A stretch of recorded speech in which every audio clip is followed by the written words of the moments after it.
So the user JW29 posted a whole string of comments on my last video called Science is Not Materialism, and I think they warrant me posting a video response. I did respond to every comment individually with my own comments. JW29, whose real name is Julian, has posted a series of other comments in response to my comments, and I think that I would like to explain myself verbally, so as, or at least in hopes of the connotation of my meaning coming off a bit more understandably, perhaps. So I should mention that Julian does body work, and I think that this is his way of life. It's his vocation. He does workshops, and I've never been to one, but I hope to in the future, because I actually, one of the comments that Julian left was, he said, "So dude, what's the remedy for the dreaded materialism?" And one of the first things that came to mind was the kind of body work that Julian himself does, because the problem with materialism, really, there's a similar problem with idealism and with sort of a skeptical empiricism. There's these three possibilities in the Western paradigm, or the Western history of intellectual thought. Has always been broken down into these three categories: materialism, idealism, and sort of an empirical skepticism.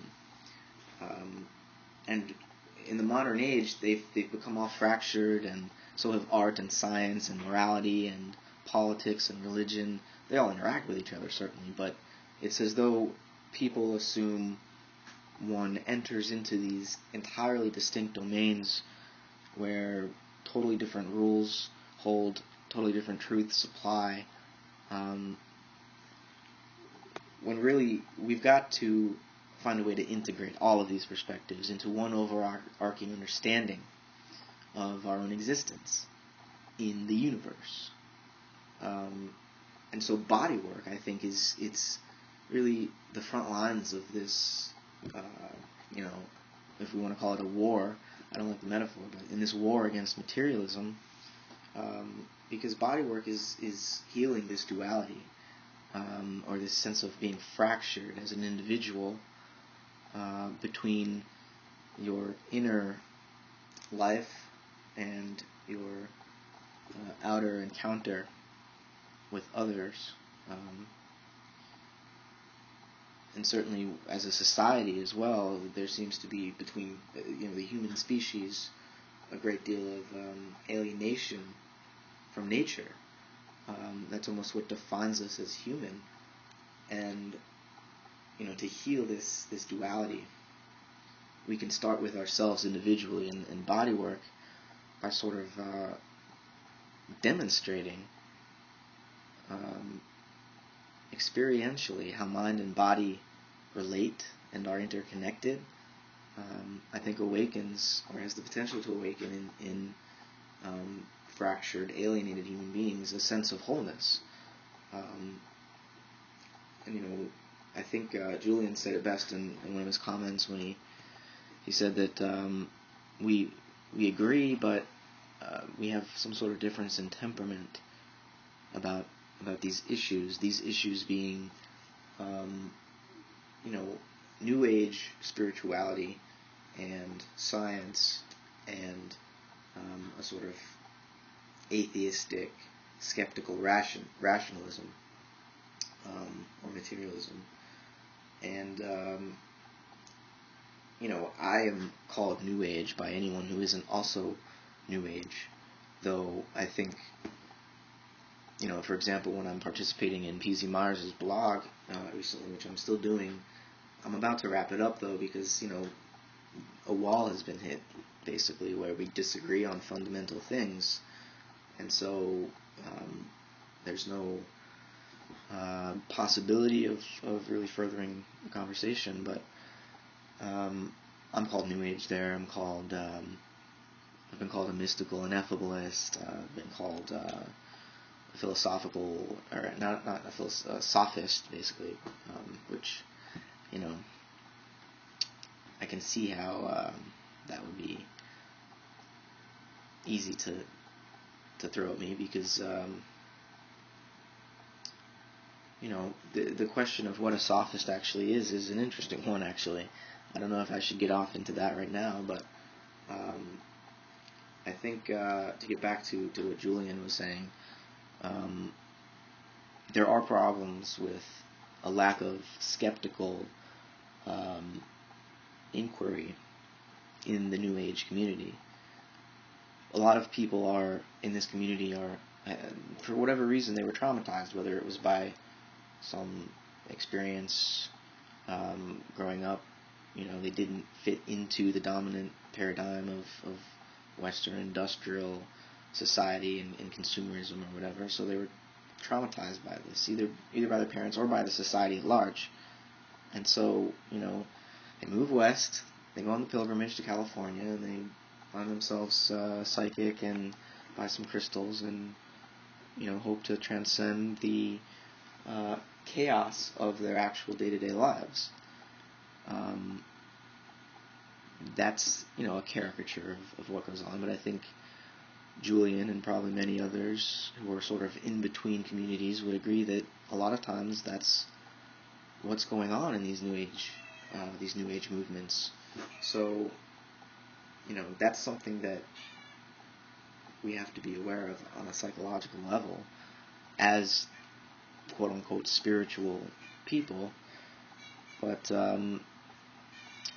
I don't think this means that everything that goes under the name New Age, especially in, you know, more rationalistic circles like P.Z. Myers' blog, I think that there are actually some valid things that should be acknowledged by the materialists, like that science actually can't say what matter is anymore. They've described it in a very amazingly accurate way, probabilistically at least. They've described the motion of matter, but they have absolutely no explanation for it. And the reason for that, the reason a materialist or materialism as a metaphysical system can't explain the motion of matter, even though it has described it, at least in its inorganic form, to a very high degree of accuracy, and even into, you know, genetics, not as high a degree of accuracy, but with at least accuracy approaching the accuracy of physics and statistical mechanics. So, even with this knowledge, the explanation isn't there, because there's more than just the motion of matter, which can be easily quantified and measured. There's more than that to our experience. There's more than that to reality. In this sense, that first of all, there's time. The materialist leaves time completely out of the equation. And, you know, I brought this up on P.Z. Myers' blog, and they're just throwing at me the charge that I don't understand Einstein, and of course materialism admits time, space and time are the same thing, and so forth. But the problem with the way Einstein actually originally formulated, you know, the idea of space-time, was that it was a Spinozist, static whole that already existed. It wasn't created, it was just eternal. It's just there. It simply is. Space and time. And so, you know, Einstein claimed that the difference between the past, the present, and the future is just a stubborn and persistent illusion. He said, as a physicist, I don't believe in time. Now, of course, that's in complete contradiction. It's irreconcilable with our own lived experience as human beings. You know, if time is an illusion, our whole story, the whole idea of moral responsibility, all meaning and purpose become a fantasy. And, you know, maybe that's true, the materialists will argue. Just because I don't like the sound of it doesn't mean that it's not true. And this is a difficult charge. That's difficult charge to respond to, because I agree in some sense that we've got to be able, as human beings, to create our own meaning, because what we've inherited isn't good enough. The good has yet to have been reached, and in that sense, we have to continue questioning always and retain a certain degree of skepticism, but a materialistic metaphysics leaves out most of reality. Not only time, but life and consciousness, which certainly evolved. I don't think there was some sort of divine intervention in order to create these things in an otherwise material world. But what I would say is that matter isn't what the materialist thought it was. Matter is actually a process of becoming, of creative advance, as Whitehead called it. And it wants to become alive. It wants to come to life, and it wants to understand itself. It wants to become self-aware. And, now that humans are here, self-aware, not that we are the inevitable result of the Big Bang. I'm sure there are completely novel forms of intelligent life on other planets that have very little relation to, the structure and culture and religious and scientific abilities of humans. It could be totally different, but the trend is still the same. The overarching tendency of time in our universe is towards greater complexity. Materialism doesn't explain this. It may allow for this tendency toward complexity, but only as a statistical anomaly. So here we are as human beings, and we've come to this metaphysical belief system about the world and the universe, that it's all a machine. It happens based on laws, but the laws don't determine everything, and whatever else slips in between the cracks is completely random. If that's true, then we've become alienated as humans, because we're in a very hostile, dangerous world that really we shouldn't even exist in. So I think that has moral implications, and so in response to the charge leveled at me that I'm mistaking an ought for an is, I can just say that the scientist, as being a person embedded in a socio-historical context, and science itself as a cultural activity, none of its facts can be given interpretation without being value-laden, without already having certain moral implications. There's no knowledge which we call true, independent of a certain moral orientation towards its relationship to the good. Okay, we've learned this new fact, this new truth about the universe. What does it mean to us as human agents among other human and non-human agents and agencies? The climate, for example, is an agency. I'm not attributing a personality to it or a human consciousness to it, but we have to interact with it as human beings in such a way that it cannot be controlled or programmed. It's independent and autonomous, not in a material sense, but in an experiential sense. It has its own expressive activities that we have to relate to with our own expressive activities. And the way we express ourselves, it's not that we can't affect the climate, it's that our relationship, our communicative relationship with the climate is a dialectical one. It's as if we were interacting with another living entity. And it certainly is material, but just as we are experiential, just as we are dynamic, so too is every other system, and the climate is one of those, just as an example.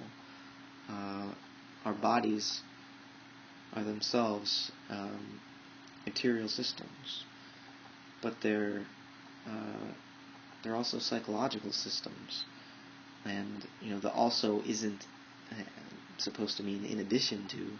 It's not a soul and a body. The soul and the body are harmony. They never existed independent of one another. It's inconceivable to even try to imagine that, I think. Whenever you imagine the soul, you just think of a slightly more luminous and ephemeral body. It still occupies space and time. It's still conceptualized in that way, because all concepts occupy space and time. They're containers of some kind. So, our language predisposes us to make these kinds of mistakes and to fall in these same kinds of confusions. But we can still use language poetically and metaphorically to re-enchant our experience of the world and re-enliven our interaction with one another. And, ultimately we can't escape metaphorical language anyways. And so the materialist trying to use a language that's permeated by, a lie, in the sense that Nietzsche said that metaphor is a lie and that it equates things that aren't anything alike. And yet that is exactly how all meaning is produced, through the metaphor, comparing one thing to another thing, and in generating that new perspective of comparison, bringing forth a new reality in the world that wasn't noticed before. This is the human condition. We're material beings with language, and language is the mind literally calling out to itself out of natural bodies, natural organisms. But organisms have gained mind, and here it is. You can't see it, but you can certainly hear it. So I think that's enough. I want to thank Julian, though, for posting and engaging me, because these are things that I need clarification on. Everyone needs clarification on, and by communicating about the ideas, we come hopefully to arrive at a new understanding together. I don't want to be on here professing a belief system that I'm trying to indoctrinate others with. I would rather have a conversation to arrive at truth together in an ongoing way. I don't think we're going to arrive. We're going to continue talking about it. And such is life. What more could we want than joyous celebration of the universe inquiring into its own existence?